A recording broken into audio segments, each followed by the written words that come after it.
بسم اللہ الرحمن الرحیم۔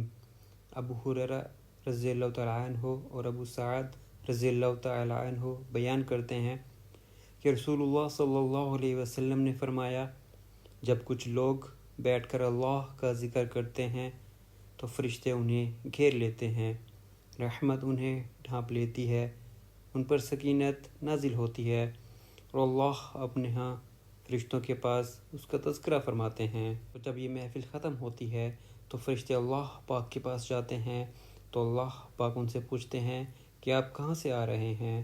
اللہ پاک تو سب جانتے ہیں، لیکن ان سے پوچھتے ہیں کہ آپ کہاں سے آ رہے ہیں؟ تو فرماتے ہیں کہ اللہ، آپ کے کچھ نیک بندے آپ کی بات کر رہے تھے تو ہم ان کو سننے گئے تھے۔ تو اللہ پاک فرماتے ہیں کہ وہ کیا بات کر رہے تھے؟ تو فرشتے کہتے ہیں کہ اللہ، وہ جنت کی آرزو کر رہے تھے اور جہنم سے چھٹکارا مانگ رہے تھے۔ تو اللہ پاک فرماتے ہیں کہ تم گواہ ہو جاؤ، میں نے ان کو اس نیکی کے بدلے معاف کر دیا، ان کی مغفرت فرما دی۔ تو اللہ پاک ہم سب کو عمل کی توفیق عطا فرمائیں، آمین ثم آمین۔